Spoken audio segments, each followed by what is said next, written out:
ప్రజల కళ్లల్లో ఆనందం కనిపిస్తోంది. ఇంటింటికి తెలుగుదేశం కార్యక్రమంలో వేమిరెడ్డి ప్రశాంత్ రెడ్డి ఏ ఇంటికి వెళ్ళినా ప్రజల కళ్లల్లో ఆనందం కనిపిస్తుందని, ప్రభుత్వ పాలన బాగుంది అంటున్నారని కోవూరు ఎమ్మెల్యే వేమిరెడ్డి ప్రశాంత్ రెడ్డి అన్నారు. గురువారం రోజు కోవూరు టౌన్లోని 12, 13 వార్డుల్లో సుపరిపాలనలో తొలి అడుగు కార్యక్రమంలో భాగంగా ఇంటింటికి తెలుగుదేశం కార్యక్రమంలో పాల్గొన్నారు. ఈ సందర్భంగా ఇంటింటికి వెళ్లి సంవత్సర కాలంలో ప్రభుత్వం అందిస్తున్న సంక్షేమ పథకాలు, అభివృద్ధి గురించి ప్రజలకు తెలియజేశారు. అనంతరం ఆమె మాట్లాడుతూ, ప్రజల వద్దకు నాయకుల్ని పంపించి సమస్యలు తెలుసుకోమన్న లక్షణమున్న మంచి విజనరీ నాయకుడు చంద్రబాబు అని, ఏడాది కాలంలోనే అభివృద్ధి సంక్షేమం జరిగిందని, రానున్న రోజుల్లో మరింత అభివృద్ధి జరుగుతుందన్నారు. మొట్టమొదటిసారిగా వాసన లేని సన్న బియ్యంతో పాఠశాలలో నాణ్యమైన పౌష్టికాహారం అందిస్తున్న యువ నాయకుడు నారా లోకేష్ అన్నారు. అలాగే తల్లికి వందనం చిన్నపిల్లలున్న ప్రతి ఒక్కరికి ఇవ్వడం జరిగిందన్నారు. ఇద్దరుంటే ఇద్దరికి, ముగ్గురుంటే ముగ్గురికి, ఒకరుంటే ఒకరికి, అదేవిధంగా దివ్యాంగులకు పెన్షన్ కూడా 6,000 రావటం జరిగిందని, అందరూ సంతోషంగా ఉన్నారని తెలిపారు. మనకి ఎలక్షన్ ముందు క్యాంప్ అయినప్పుడు సూపర్ 6 పథకాలు ఏవైతే మనం చెప్పామో అవన్నీ కూడా చేసుకుంటూ చంద్రబాబు నాయుడు ముందుకెళ్తున్నారని, అన్నింటికన్నా ముఖ్యంగా అభివృద్ధి సంక్షేమం సమపాలనలో తీసుకొస్తారని, ప్రజలు ఏ నమ్మకంతో అత్యంత భారీ మెజారిటీతో నన్ను గెలిపించి సీఎం చంద్రబాబు నాయుడిని ముఖ్యమంత్రిగా గెలిపించారో వాళ్ళందరి కోరికలు ఈ రోజు చంద్రబాబు నాయుడు అస్తవ్యస్తంగా ఉన్న ప్రభుత్వ వ్యవస్థల్ని సరిదిద్దుకుంటూ ముందుకు తీసుకెళ్తున్నారని, అందులో భాగంగా ఎక్కడైనా రోడ్స్ కానీ, సీసీ డ్రైన్స్ కానీ ఇలాంటివి ఉంటే తప్పకుండా రాబోయే రోజుల్లో కంప్లీట్ చేస్తామని, ఆల్రెడీ ఇక్కడ 10 లక్షలతో సీసీ రోడ్లు ఇప్పించామని, కొన్ని ఎలక్ట్రిక్ పోల్స్ ప్రాబ్లం ఉంటే అవి కూడా సరి చేయించడం జరిగిందని, ఇంకా కొన్ని సమస్యలు తెలియజేశారని అవి కూడా చేయించబోతున్నామని, అదేవిధంగా ట్రాన్స్ఫార్మర్ అడిగారని అది కూడా ఏర్పాటు చేయబోతున్నాం. కాబట్టి మీకందరికీ తెలుసు ఇక్కడ ఎవరు బూత్ కన్వీనర్ ఉన్నారన్న, వార్డు మెంబర్ ఎవరు, గ్రామ పార్టీ అధ్యక్షులు ఎవరు, సర్పంచ్ ఎవరు, మీరందరూ కూడా చంద్రబాబు నాయుడు ఒక మహాయజ్ఞంలాగా సుపరిపాలనలో తొలి అడుగు అనే కార్యక్రమాలను తలపెట్టారు. ప్రతి వార్డు, క్లస్టర్ పరిధిలో అన్ని ఇళ్లను తిరగాలని కార్యకర్తలకు సూచించారు. కార్యక్రమాల్లో కార్యకర్తలు, నాయకులు పాల్గొన్నారు. కోవూరు కాన్స్టిట్యున్సీలో కోవూరు టౌన్లోని 12వ వార్డులో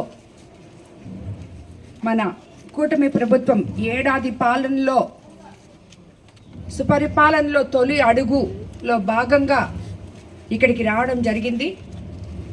ఇంటింటికి తిరిగి ఆల్రెడీ మా బూత్ కన్వీనర్లు, నాయకులు, క్లస్టర్ ఇన్ఛార్జీలు అందరూ ఇక్కడ ఇంటింటికి గడప గడప కార్యక్రమం చేస్తున్నారు, డోర్ టు డోర్ క్యాంపెయినింగ్. అందులో భాగంగా నేను కూడా వాళ్ళతో కలిసి పాల్గొనడం జరిగింది. ఇక్కడ ఉన్న ప్రజలందరూ ఎంతో సంతోషంగా ఉన్నారు. చాలామందికి ఇక్కడ ఏమీ సమస్యలు లేవు అని చెప్పారు. ఎందుకంటే ఇక్కడ అన్నీ మీరు చూస్తే అందరూ 10 మందికి సాయం చేయగలిగిన వాళ్ళే ఈ వార్డులో ఉన్నారు. ఎవరైనా చేనేత కార్మికులు ఉంటే అలాంటి వాళ్ళకి ప్రభుత్వ పథకాలు అందుతున్నాయి. పెన్షన్లు రావాల్సిన వాళ్ళకి పెన్షన్లు అందుతున్నాయి. అలాగే తల్లికి వందనం చిన్నపిల్లలు ఉన్న ప్రతి ఒక్కరికి కూడా పడడం జరిగింది. ఇద్దరుంటే ఇద్దరికి, ముగ్గురుంటే ముగ్గురికి, ఒకరుంటే ఒకరికి. అదేవిధంగా దివ్యాంగుల పెన్షన్ కూడా 6,000 రావడం జరిగింది కొంతమందికి. సో మొత్తం అందరూ సంతోషంగా ఉన్నారు. మనకి ఎలక్షన్ ముందు క్యాంపెయిన్ అప్పుడు సూపర్ 6 పథకాలు ఏవైతే మనం చెప్పామో అవన్నీ కూడా చేసుకుంటూ చంద్రబాబు నాయుడు గారు ముందుకెళ్తున్నారు.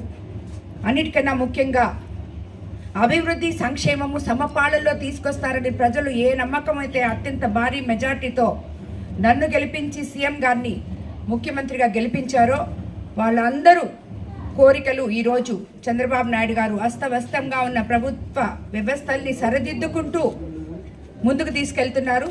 అందులో భాగంగా ఇక్కడ ఎక్కడైనా రోడ్స్ కానీ, సీసీ డ్రైన్స్ కానీ ఇలాంటివి ఉంటే కూడా తప్పకుండా రాబోయే రోజుల్లో కంప్లీట్ చేస్తాం. ఆల్రెడీ ఇక్కడ 10 లక్షలతో సీసీ రోడ్లు వేయించాం. కొన్ని ఎలక్ట్రిక్ పోల్స్ ప్రాబ్లం ఉంటే అవి కూడా సరి చేయించాం. ఇంకా కొన్ని ఇప్పుడు చెప్పారు, అవి కూడా చేయించబోతున్నాం. అదేవిధంగా ట్రాన్స్ఫార్మర్ అడిగారు, అది కూడా ఏర్పాటు చేయబోతున్నాం. కాబట్టి మీకు అందరికీ తెలుసు ఇక్కడ ఎవరు బూత్ కన్వీనర్ ఉన్నారనా, వార్డు మెంబర్ ఎవరు, మీరు కో కన్వీనరు, గ్రామ పార్టీ అధ్యక్షులు ఎవరు, సర్పంచ్ ఎవరు, మీరందరూ కూడా చంద్రబాబు నాయుడు గారు ఒక మహాయజ్ఞం లాగా సుపరిపాలనలో తొలి అడుగు అనే కార్యక్రమాలను తలపెట్టారు. మీ అందరికీ తెలుసు కదా, ప్రతి బూత్లో రోజుకి 50 బూత్ కన్వీనర్లకి, లోకల్ నాయకులకి, ప్రతి ఒక్కరికి కూడా చెప్తున్నాను, ఇది మన సుపరిపాలనలో తొలి అడుగు అనేది మనం ఏమేమైతే చేశామో, ముఖ్యంగా డెల్టా ఏరియా అయిన మన కోవూరు కాన్స్టిట్యున్సీలో రైతులు ఉన్నదానికి ల్యాండ్ యాక్ట్ రద్దు చేస్తామన్నారు చంద్రబాబు నాయుడు గారు. అధికారంలోకి రాగానే అది చేశారు. ఉచిత ఇసుక ఇస్తానన్నారు, అది కూడా ఇవ్వడం జరిగింది. అదేవిధంగా గెలిచిన తొలినాటి నుంచి పెన్షన్ 3,000ని 4,000 చేస్తున్నారు, చేశారు. దివ్యాంగుల పెన్షన్ 6,000, డిజేబుల్డ్ పెన్షన్ 15,000 ఇచ్చారు. దీపం పథకం 2 కింద మహిళలకి ఉచిత గ్యాస్ సిలిండర్ ఇవ్వడం జరిగింది. అలాగే మొన్న జూన్ 12 ఎప్పుడైతే స్కూల్ రీఓపెన్ అయిందో అప్పుడు ప్రతి ఒక్కరికి కూడా, ఒక బిడ్డ ఉంటే ఒకరికి, ఇద్దరుంటే ఇద్దరికి, అందరికీ కూడా తల్లికి వందనం ఇవ్వడం జరిగింది. అలాగే రాబోయే రోజుల్లో వచ్చే నెల రైతన్నలకు అన్నదాత సుఖీభవ అందించబోతున్నారు. ఆగస్టు 15వ తేదీ నుంచి మహిళలకు ఉచిత బస్సు సర్వీస్ ఇవ్వబోతున్నారు. చేనేత కార్మికులకు 100 యూనిట్లకి సబ్సిడీ ఇచ్చారు. ఆల్రెడీ రాబోయే రోజుల్లో ఇంకొక 200 యూనిట్లకు కూడా ఇస్తున్నారు. మనకి ఇక్కడ ఒక గుమ్మళ్ళ దిబ్బలో 75 లక్షలతో ఎంపీ గారి సహకారంతో ఒక క్లస్టర్ కూడా ఏర్పాటు చేసుకున్నాం.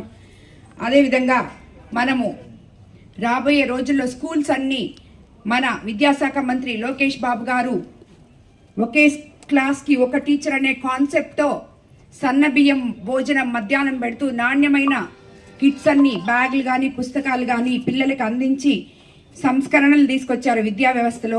అలాగే పవన్ కళ్యాణ్ గారు గత 5 సంవత్సరాలు తట్టడు మట్టి కూడా వేయని రోడ్లలో గతుకులు లేకుండా, గుంతలు లేకుండా ఉన్న రోడ్లని మనకి ఏర్పాటు చేయడం జరిగింది.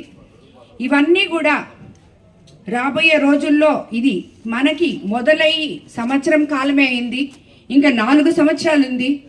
మన సుపరిపాలనలో తొలి అడుగు కూడా ఇది 2వ రోజు. కాబట్టి మీరందరూ ఓపిక్గా ప్రతి ఇంటికి వెళ్ళి వాళ్ళకి ఎక్స్ప్లెయిన్ చేసి, ఆ యాప్ ఓపెన్ చేసి దాంట్లో ఆ ఇంట్లో వాళ్ళకి ఏమైనా సమస్యలు ఉంటే, రేషన్ కార్డు లేని వాళ్ళకి రేషన్ కార్డు, ఇల్లు లేని వాళ్ళకి ఇల్లు, ఇలాంటి సమస్యలు ఏమున్నా, పెన్షన్ రాని వాళ్ళకి పెన్షను, ఆధార్ కార్డు లేని వాళ్ళకి ఆధార్ కార్డు, ఇవన్నీ దాంట్లో అప్లోడ్ చేసి సబ్మిట్ చేసి మాకు పంపిస్తే వాళ్ళ డేటా మా దగ్గర ఉంటుంది. వాళ్ళకి ఏదైతే అవసరమో ఎమ్మెల్యేగా నేను తప్పకుండా వాళ్ళకి అవన్నీ నెరవేరుస్తాను. అదే కాకుండా మేం చేయలేనాటివి గవర్నమెంట్ దగ్గర తీసుకోబోయి అవి కూడా చేపిస్తామని చెప్పి మీకు అందరికీ తెలియజేసుకుంటున్నాను. పెన్షన్ ఏ రకంగా అయితే ఎమ్మెల్యే వచ్చి ప్రజల్లో తిరిగి ప్రజలతో మమేకమై వాళ్ళ సమస్య వేరేగా ఉండింది. ఈరోజు సంవత్సరం రోజుల తర్వాత నా ఎలక్షన్ అప్పుడు నేను గడప గడపకు తిరగలేదు. ఈరోజు వీళ్ళు ఇక్కడ తిరుగుతూ ఉంటే ఈ ఏరియాలో 14 ఇళ్ళు తిరగడం జరిగింది. ప్రతి గడపకి వెళ్తుంటే వాళ్ళ మొహంలో సంతోషం చూస్తుంటే, వాళ్ళ సమస్యలు విని మనం ఏమైనా చేయగలమేమో అని చెప్పి ఆలోచిస్తుంటే వాళ్ళకి సపోర్ట్ చేయడం, నిజంగా రాజకీయం అంటే ఇదే ఏమో. ప్రజాసేవలో మనుషుల్ని, లీడర్లని పంపించి ప్రజలకి సేవ చేయండి అని దారి చూపిన మన ముఖ్యమంత్రి చంద్రబాబు నాయుడు గారికి ధన్యవాదాలు తెలుపుకుంటున్నాను మొత్తం మీద.